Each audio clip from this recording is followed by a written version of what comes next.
Olá! Hoje vamos falar sobre o home office. E antes de começar, aquele recadinho. Essa é uma opinião minha, um achismo meu baseado somente nas minhas observações e leituras do mundo. E a sua opinião é muito bem-vinda aqui nos comentários. E aí, já aproveitando, para pedir aquela mendigagem em geral, né? Para você se inscrever no canal e deixar seu like. Home office, ou trabalho remoto como alguns gostam de chamar. Não é necessariamente algo novo, mas ficou muito conhecido na pandemia. Normalmente, empresas de tecnologia, desenvolvimento, internet já usavam bastante o conceito de não trabalhar em um escritório. Mas olha, que tem até banda home office, vamos dizer assim. Tem esse projeto, chamado Aeron, de um músico holandês chamado Arjen Lucassen, que em todos os seus trabalhos possui a colaboração de dezenas de músicos do mundo inteiro. E aí o camarada grava lá os seus instrumentos, os vocais, não sei o que, da casa dele, e usando a rede mundial de computadores, manda pro Arjen, e aí ele junta tudo no trabalho final. Pessoalmente falando, eu não era uma das pessoas que gostava da ideia do home office. Para mim era muito claro, casa é casa, trabalho é trabalho. Quando você começa a trabalhar em casa, esses limites ficam meio obscuros. E aí você está trabalhando em casa ou dormindo no trabalho. Mas isso mudou depois da pandemia e que o único jeito de trabalhar era trabalhar em casa. E aí eu me lembro, na véspera do primeiro lockdown, ter saído correndo para comprar uma cadeira melhor, porque a minha era só uma cadeira normal de jantar mesmo, e nada confortável passar 8 horas nela. Mas voltando. Depois de um tempo trabalhando nessa modalidade, eu comecei a reparar algumas vantagens. Não só para mim, mas para as empresas e para a sociedade em geral. E até me surpreendeu como não havíamos pensado nisso antes. Não só pensado, mas implementado mesmo o home office. E aí vamos começar com algumas vantagens. Trabalhar de casa economiza muito tempo dos trabalhadores. Sabe aquela coisa de coach, todo mundo tem as mesmas 24 horas? Então, para alguém que precisa perder muitas dessas horas dentro de um transporte público, isso já não é verdade. Trabalhando de casa, a pessoa pode acordar, fazer um café, comer com muito mais tranquilidade. Imagina só, a pessoa tem que estar no escritório às 8 da manhã, e aí leva 1 hora para chegar no trabalho. Se ela quiser tomar café, fazer as coisas com calma, ela vai ter que acordar muito mais cedo. Isso também leva a uma segunda vantagem. Em casa, as pessoas podem se alimentar melhor, e aí vai de cada um também. Quem sou eu para julgar? Mas, estando em casa, dá para ter uma rotina de preparo das refeições mais tranquila, sem ter que ficar indo em restaurantes ou comendo lanche, por exemplo. Mas dá também para pedir iFood, ir na padoca perto de casa, comer em algum restaurante na região mesmo, mas também fica mais fácil comer em casa. Outra vantagem é que aumenta a proximidade com a família, né? Pegando lá o exemplo do nosso trabalhador metafórico, se ele sai de casa às 7 da manhã e voltaria num dia bom, sem muita surpresa, às 8 da noite, se ele tem filhos, a partir desse horário é o único horário que ele tem para interagir com os filhos dele. E aí uma coisa que alguns amigos meus que têm filhos me disseram é que com o home office eles ficam mais tempo com os filhos, inclusive adaptando a área lá do escritório para acomodar a criança e ela poder, por exemplo, fazer as atividades da escola também. Dá para almoçar a família inteira junto e por aí vai. Aliás, aqui é bom abrir uma importante observação. Muitas vezes, para um dos membros da família poder fazer home office, ele depende que outra pessoa fique encarregada de cuidar de todas as outras tarefas de casa. Cuida das crianças, leve para a escola, faça as refeições e todo o trabalho doméstico. E normalmente essa atribuição cai sobre as mulheres. Não é um problema causado pelo home office, mas pode agravar ainda mais com o home office. Algumas vezes, a obrigação de ir para o escritório é o jeito que muitas mulheres encontram de impor uma separação de tarefas e não ficarem tão sobrecarregadas. Daria para listar uma série de outros benefícios pessoais, mas aí vai de cada um também. Mas vamos ficar só nesses mesmo. Tem também vantagem para as empresas.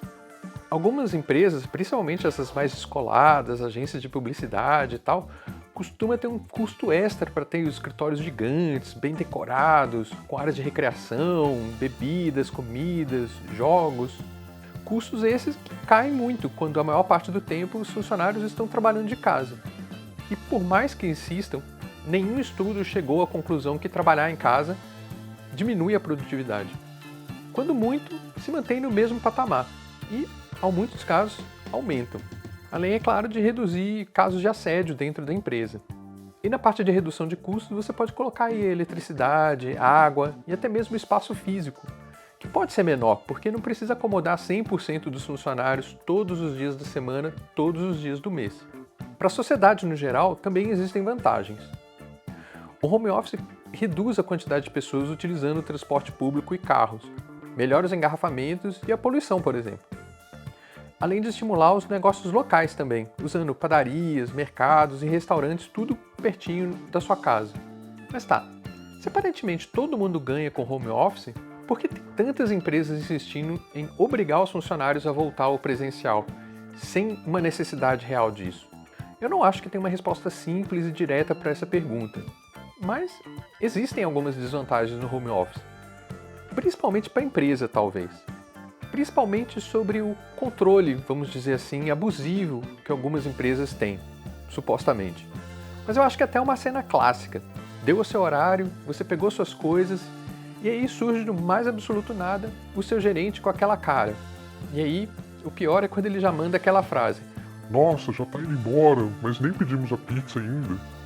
Algumas empresas, mesmo sabendo que isso é complicado, acabam achando mais fácil fazer isso com os funcionários no escritório. Mas em home office também já ouvi alguns relatos de chefe ligando no meio da noite ou no final de semana para resolver uma coisinha rapidinha que apareceu. Algumas empresas também têm a mentalidade que a empresa só funciona se tiver um sujeito fiscalizando tudo que as pessoas estão fazendo o tempo todo.